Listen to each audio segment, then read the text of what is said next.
Bismillahirrahmanirrahim. Assalamualaikum warahmatullahi wabarakatuh. Salam sejahtera.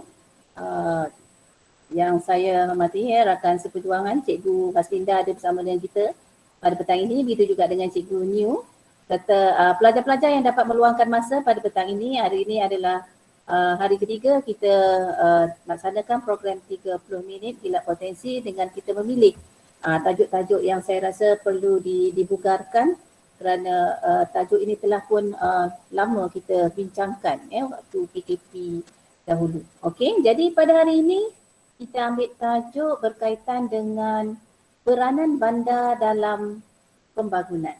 Okey, jadi saya harap pelajar boleh dengar suara saya dengan jelas dan juga dapat melihat paparan yang saya telah kongsikan bersama. Harap dah nampak PowerPoint yang telah saya kongsikan. Okey.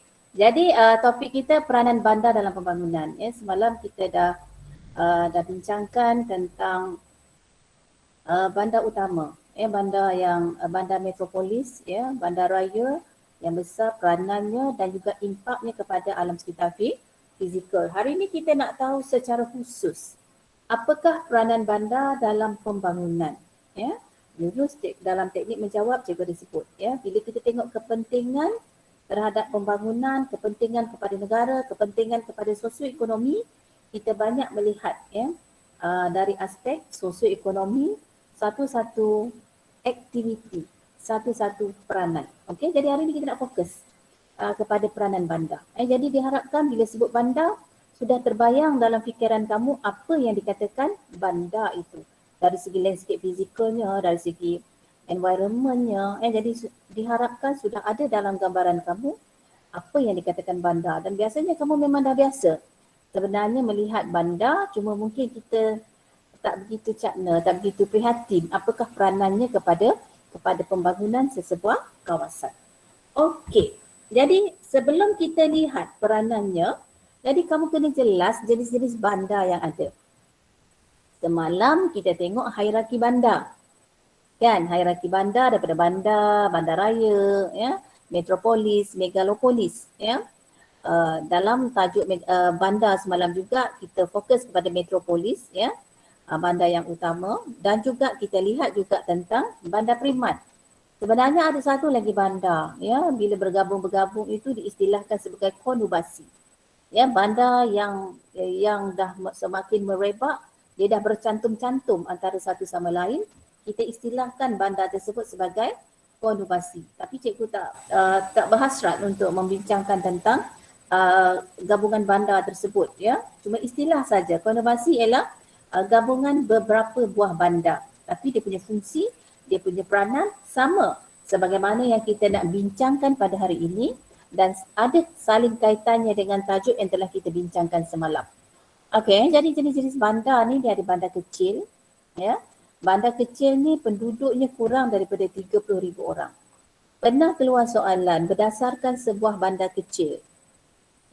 Pelajar perlu namakan bandar kecil tersebut. Jadi kalau bandar kecil, contoh kalau di Perak ni bandar kecil ialah Tapah. Kalau di Perak ni contoh bandar kecil ialah Tapah. Mana-mana bandar yang ada tulis Majlis Daerah Tapah, itu adalah merupakan bandar kecil. Yang kedua ialah bandar sederhana, penduduknya 30,000 hingga 500,000 orang. Kalau Tapah itu bandar kecil, bandar sederhana ni contohnya Tanjung Malim, Teluk Intan. Kalau mereka yang tinggal dekat Port Dickson, bandar sederhana Port Dickson adalah merupakan bandar sederhana. Bandar kecil, kamu tengok apa kawasan-kawasan sekitar yang ada dekat situ yang ada dia punya fungsi dan peranan. Okey. Dan yang ketiga, bandar besar. Bandar besar ni penduduknya tertinggal 1-0 kat situ kan, 500,000 hingga 1 juta orang. Yang kalau kita bincangkan semalam, metropolis adalah bandar besar yang penduduknya lebih daripada 1 juta orang. Manakala bandar primat adalah bandar utama, yang mana bandar utama itu penduduknya 5 kali ganda saiznya berbanding bandar yang kedua besar di sesebuah negara. Okey, jadi yang kita bincangkan semalam Bandar besar. Ya, bandar besar. Okey, ini adalah jenis-jenis bandar. Harap pelajar jelas kategori bandar ini, dan sekiranya diminta memberi peranan, menamakan, jadi pelajar jelas yang mana satu. Mana satu. Dalam kita geografi SPPM ni, kalau nama bandar itu salah, jawapan-jawapan yang lain tu masih lagi dikira. Markah bandar saja yang tidak diterima. Tetapi kalau kamu lebih jelas, kamu boleh bayangkan bandar kecil, bandar sederhana, bandar besar, jadi huraian itu nanti akan menjadi lebih mudah. Okey. Jadi kita tengok peranan bandar. Ini adalah sebahagian yang cikgu dapat, yang cikgu senaraikan. Biasanya kita tak akan ambil lebih daripada 6. Hari ini lebih 8. Sebab nanti ada sesetengah ni tu boleh digabungkan. Boleh digabungkan. Ada setengah, kadang-kadang pemarkahan itu pada tahun semasa boleh digabungkan. Pada tahun yang lain tu akan dipisahkan. Jadi kadang-kadang pemarkahan kita adalah fleksibel, bergantung kepada calon semasa itu juga.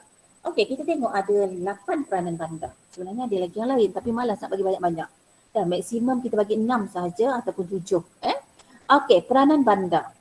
Harapnya pelajar boleh hafal peranan bandar ni. Sama juga macam kita hafal unsur-unsur cuaca dan iklim. Bagaimana kita hafal proses-proses yang berlaku dalam geomorfologi. Jadi peranan bandar ni pun kena hafal jugalah. Sebab ianya fakta. Mudah dia sebenarnya. Mudah.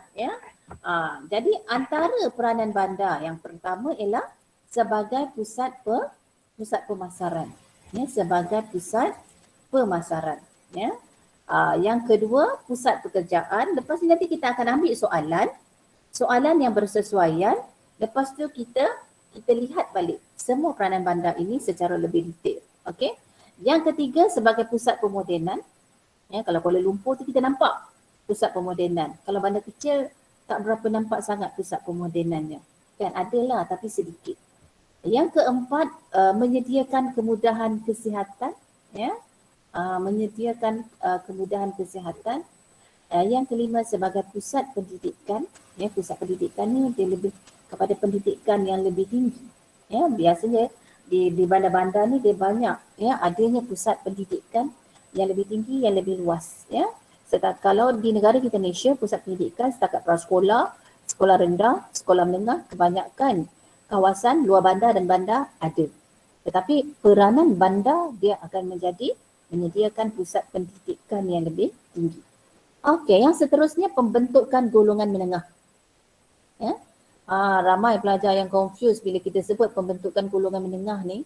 Dalam jawapan pelajar ramai yang kaitkan dengan pelajar sekolah menengah. Jadi harapkan pelajar yang depan saya hari ini dia tidak confuse apa itu pembentukan golongan menengah. Okey, jadi nanti kita akan detailkan berkaitan dengan pembentukan golongan menengah. Baik, yang seterusnya ialah pembauran inovasi.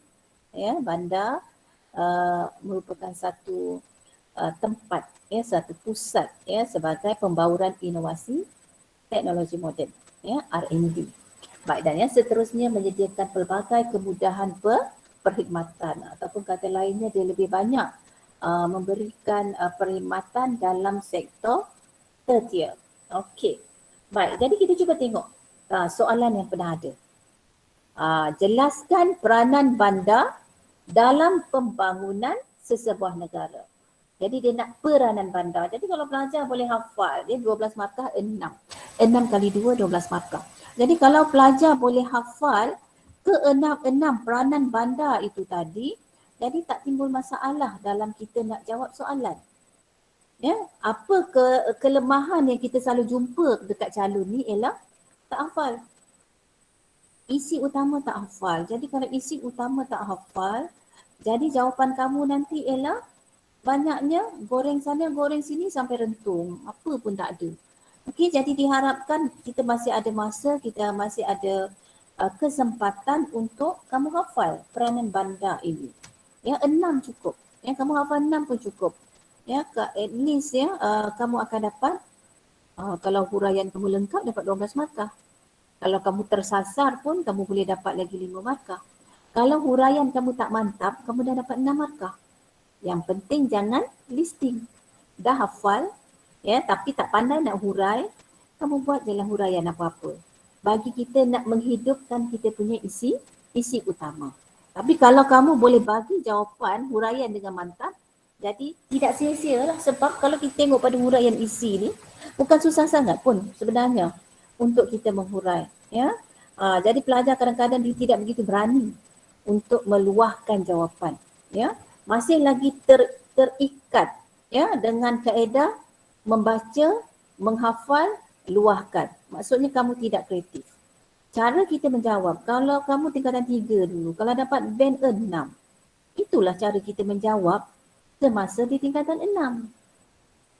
Band 6 tu dah sama level cara menjawab soalan isi, soalan struktur di tingkatan 6. Jadi gunakanlah kamu punya kelebihan tu.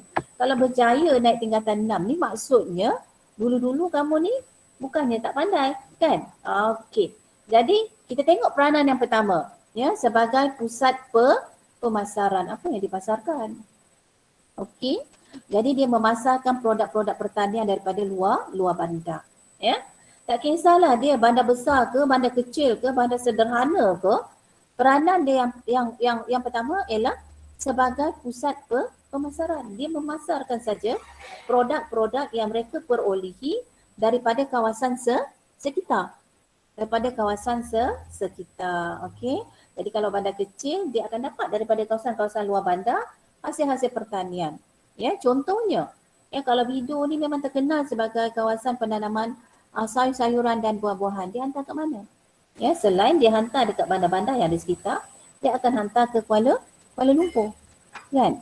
Okey. Selain daripada itu, ya, selain memasarkan produk, bandar juga memainkan peranan kerana dia mempunyai pelbagai kemudahan dan perkhidmatan untuk pasar barangan. Kenapa dia boleh jadi pusat pemasaran? Sebab dia ada kemudahan. Pasar besar, pasar borong, pasar minggu, ya, pasar tani tu dia kecil, kan? Jadi dia ada kemudahan.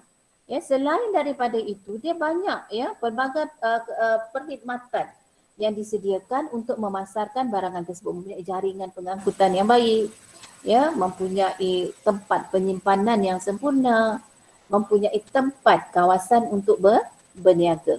Okey, jadi bandar memainkan peranan untuk memasarkan hasil-hasil daripada luar bandar. Okey, yang kedua. Ini biasa kita bagi isi kan, peluang pekerjaan ya. Jadi bandar ni memainkan peranan sebagai pusat pekerjaan. Migrasi masuk ya berlaku ya daripada luar bandar ke bandar, daripada negara luar datang ke negara kita. Kenapa? Sebab bandar memainkan peranan sebagai pusat pekerjaan. Jadi kalau di bandar, apa jenis pekerjaan yang diberikan? Ya, kebanyakannya ya adalah dalam sektor sekunder dan tertier. Sektor primer tak ada di bandar ya, jangan kamu tersilap. Ya, pelajar ulangan dia dah jelas dengan istilah primer, sekunder, tertier. Ya, pelajar semester 1 harapnya tak lupa ya apa yang telah dipelajari semasa kamu tingkatan 1, tingkatan 3 dulu sehingga tingkatan 3. Ya, sektor sekunder merujuk kepada industri. Manakala sektor tertier merujuk kepada segala pekerjaan dalam sektor perkhidmatan. Ya, tak kisahlah dalam pengurusan pentadbiran ke, keuangan ke, perbankan ke dan sebagainya. Okey, jadi bila bandar memainkan peranan sebagai pusat pekerjaan, maka dia menyediakan pelbagai peluang pekerjaan. Ya, biasanya bila peluang pekerjaan kita pairkan dengan meningkatkan pendapatan, mengurangkan pengangguran, meningkatkan taraf hidup. Ya, kata kunci penting dalam kita punya huraian isi. Baik, yang ketiga berperanan sebagai pusat pemodenan. Apa itu pusat pemodenan?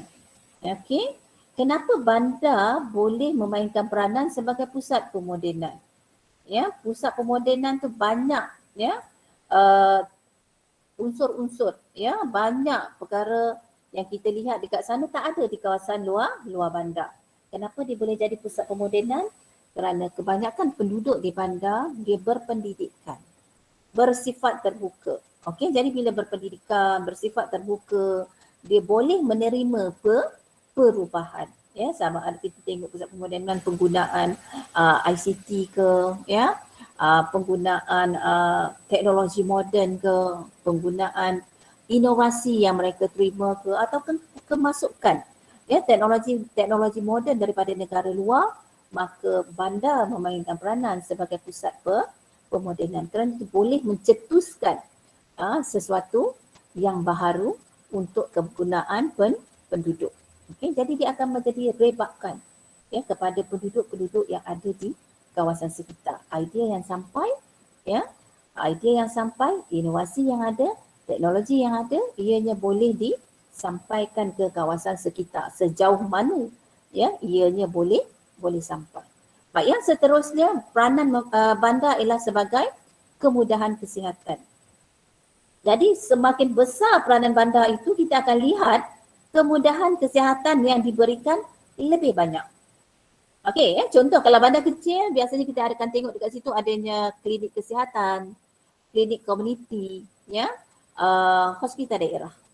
Tetapi kalau makin besar, kita akan nampak ada banyak hospital, contohnya PPUM, SUKM, kita boleh tengok Institut Jantung Negara, Pusat Kanser Negara. Jadi ada banyak, makin besar bandar itu, makin banyak kemudahan kesihatan yang boleh disediakan. Baik ya, jadi kemudahan kesihatan di kawasan bandar, lagi besar saiz bandar tersebut, maka kemudahan kesihatan yang diberikan adalah lebih lengkap. Ya, teknologi perubatan adalah lebih moden dan ada banyaknya kepakaran yang ada di kawasan tersebut, dan ini secara tidak langsung boleh memanjangkan jangka hayat. Contoh yang kita bagi kat sini ialah IJN, Institut Jantung Negara yang ada di Kuala Lumpur. Dia tak ada kat tempat lain.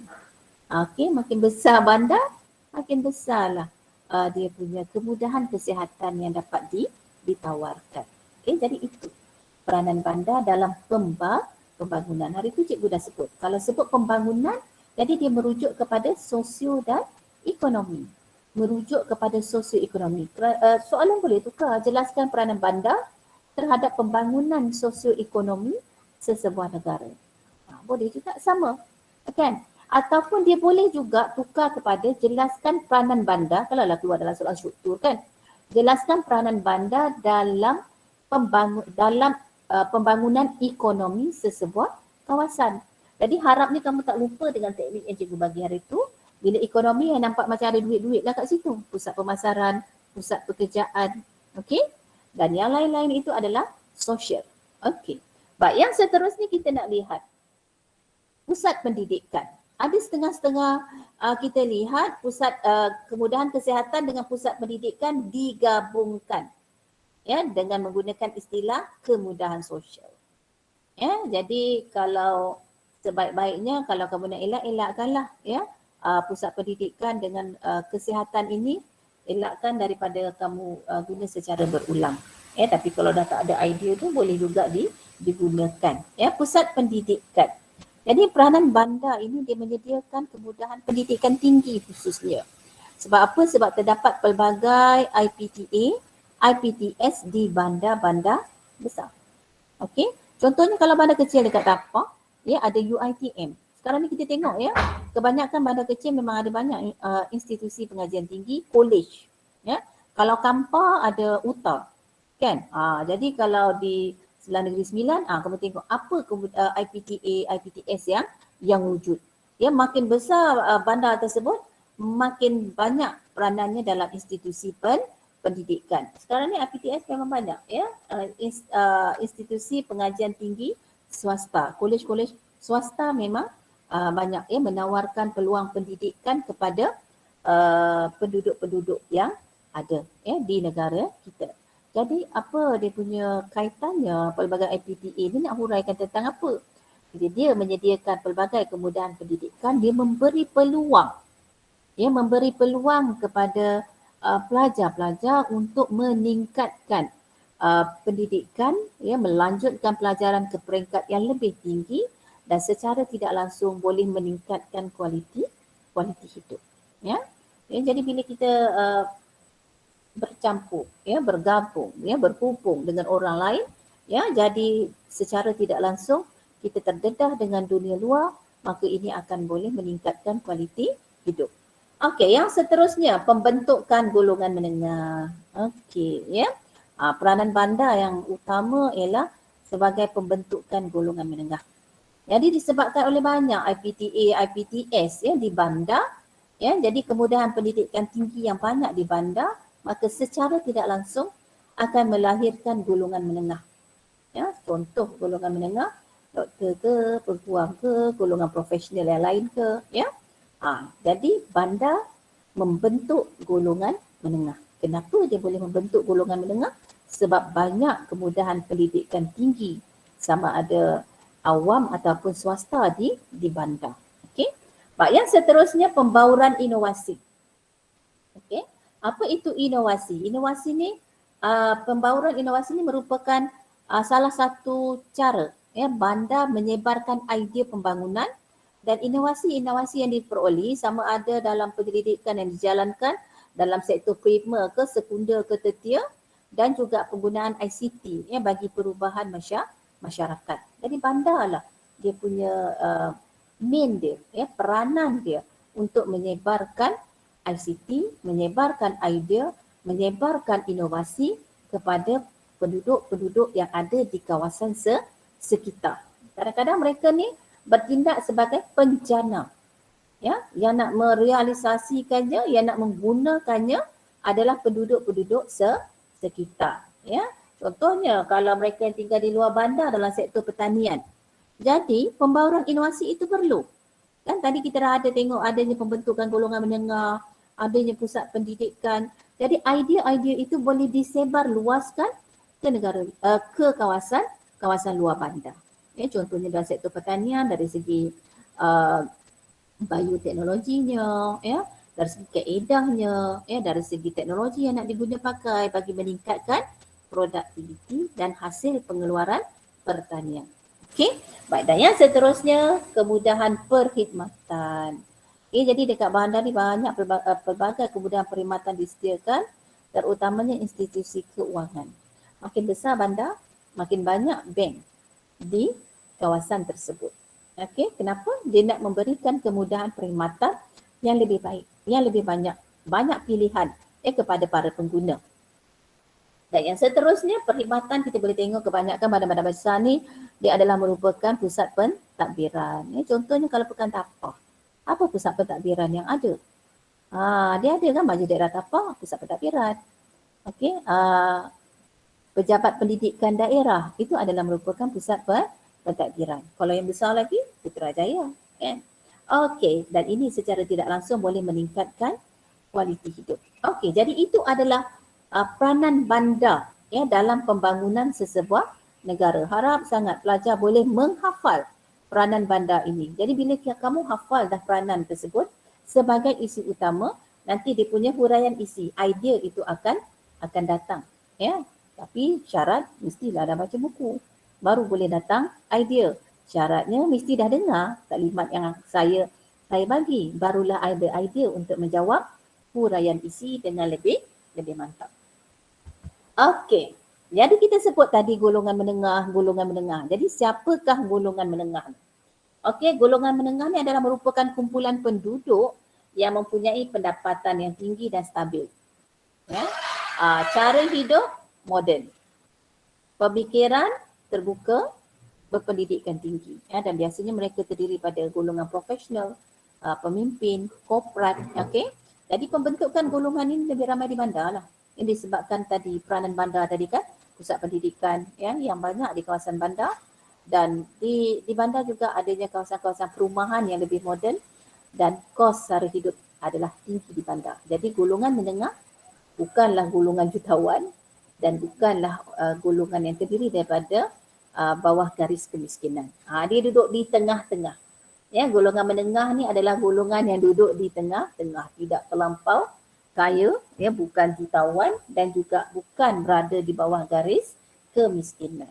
Okey, jadi golongan menengah ini adalah merupakan golongan profesional. Jadi bandar memang memainkan peranan untuk menghasilkan ramai ya golongan-golongan menengah ini.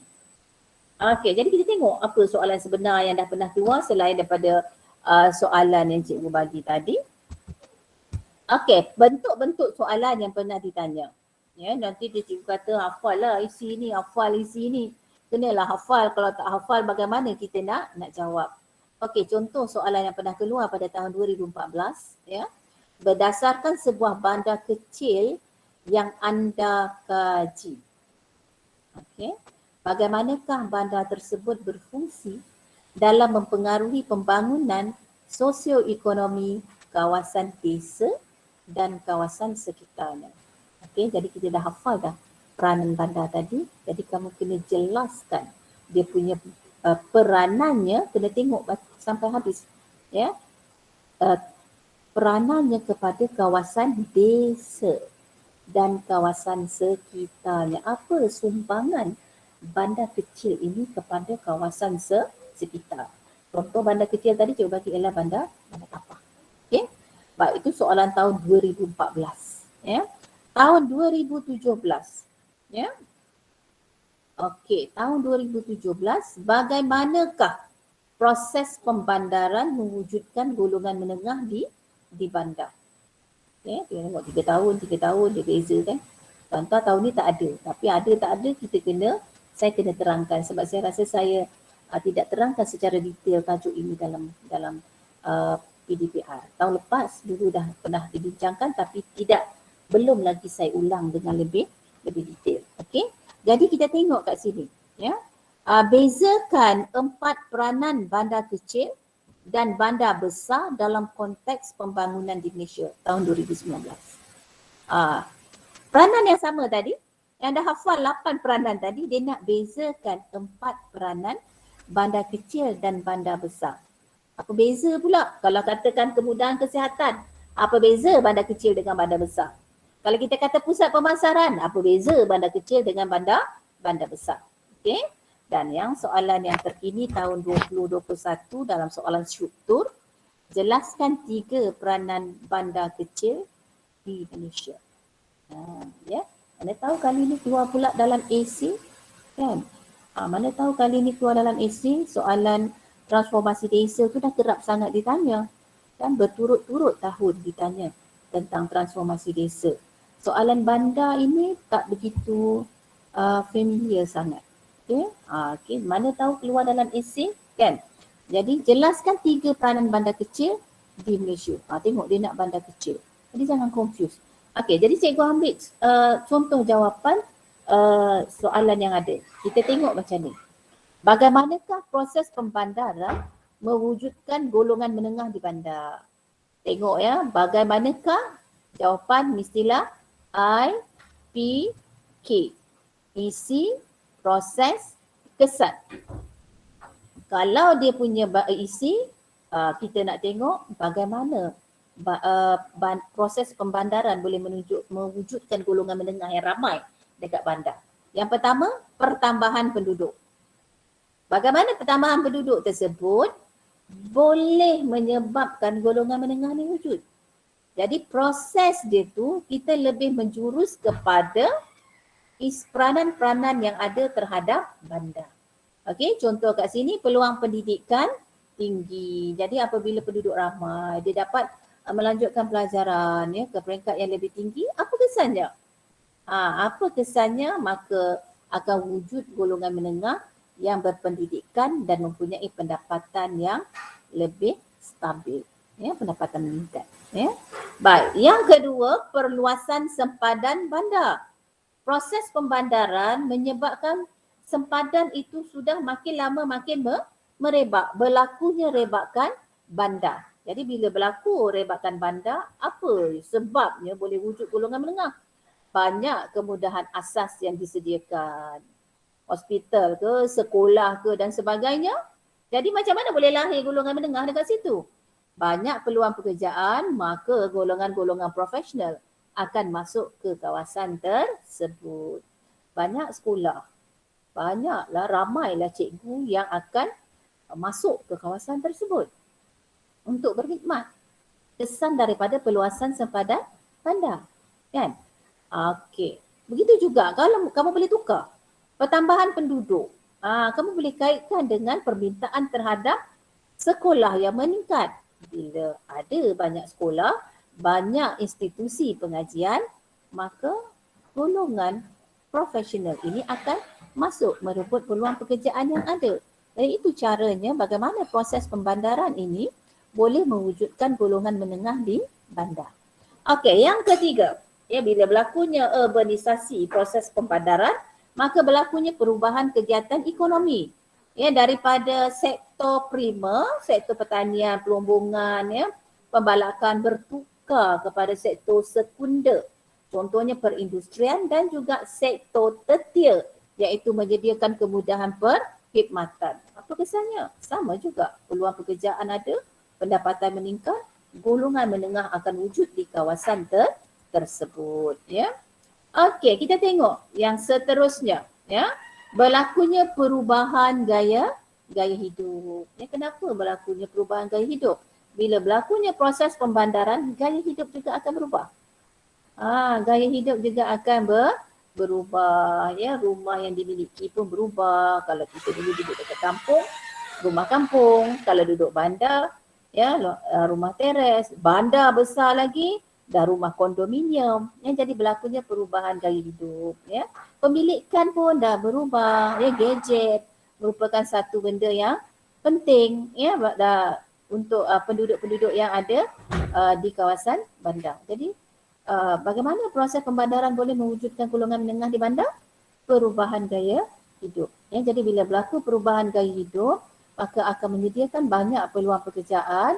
Mereka mempunyai pendapatan dan kesannya mereka mampu memiliki barangan. Okey. Itu contoh soalan bagaimana bandar memainkan peranan untuk melahirkan golongan menengah. Ini soalan yang bezakan tadi. Okey. Ni cikgu bagi contoh, cikgu bagi 3 je. Tak adalah nak ambil semua 8 peranan bandar ni tadi. Ini nak bagi contoh sebab kita pun buat 30 minit aja kan. Nanti dia jadi 1 jam pula kan. Okey, jadi kalau lama-lama kan saya takut yang depan saya ni tidur kan. Okey, kita bagi contoh 3 je. Cuma nak ingatkan bila soalan bezakan, okey, berhati-hati dengan soalan bezakan. Buat isi utama dalam satu perenggan, bandingkan antara 2 peranan bandar dengan kita menggunakan istilah penanda wacana manakala. Jangan jawab asing-asing macam ni. Jawab asing-asing macam ni dia tak nampak perkaitannya.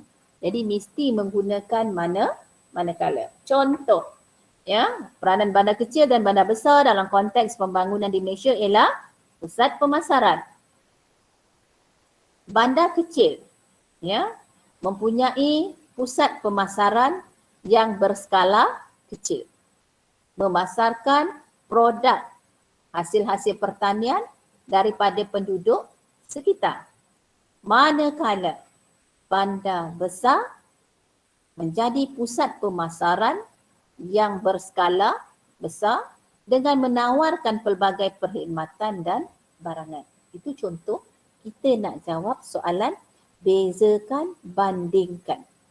Jangan kamu buat pusat pemasaran bandar kecil, bandar besar, tak ada nampak saling berkaitan. Dia mesti menunjukkan perkaitan. Jadi kalau nak bezakan antara bandar kecil, bandar besar, dia punya jawapan pun kecil besar jugalah. Bandar kecil, bandar besar, besar. Kan? Pusat pekerjaan, bandar kecil menyediakan peluang pekerjaan yang sedikit, kecil, berasaskan kepada sumber.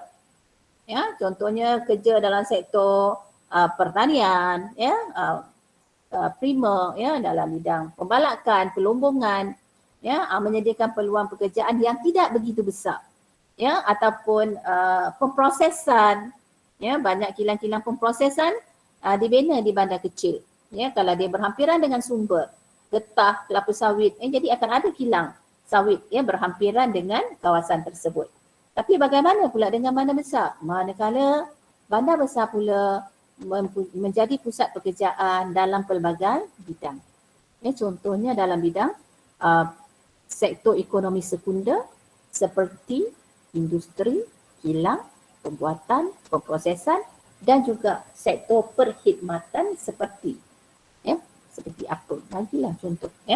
Dan yang terakhir contoh yang saya nak berikan di sini ialah kemudahan kesihatan bandar kecil, klinik kesihatan kecil, hospital daerah. Manakala bandar besar menyediakan kemudahan kesihatan yang lebih banyak, ya, yang lebih baik, ya, contohnya terdapatnya hospital besar, hospital swasta yang menyediakan kepakaran dan kemudahan yang lebih lengkap. Itu cara kita nak membezakan antara peranan bandar kecil dan bandar besar. Ingat, paling penting hafal peranan baru boleh jawab. Kalau tak hafal peranan, jadi jawapan kamu nanti boleh tersasar dan maksimum kamu hanya boleh dapat nanti separuh daripada jawapan yang diperuntukkan. Okey? Baik, jadi itu sahaja perkongsian saya pada petang ini. Jadi kalau ada apa-apa soalan, kamu boleh kemukakan kepada saya. Baik, jadi itu sahaja perkongsian saya pada hari ini. Okey, jumpa lagi. Jumpa lagi. Baik, kalau saya ada buat kelas 30 minit macam ni, bincangkan tajuk-tajuk yang lain, saya akan jemput. Okey, jadi itu sahaja. Terima kasih semua. Terima kasih, Cikgu. Terima kasih, Cikgu.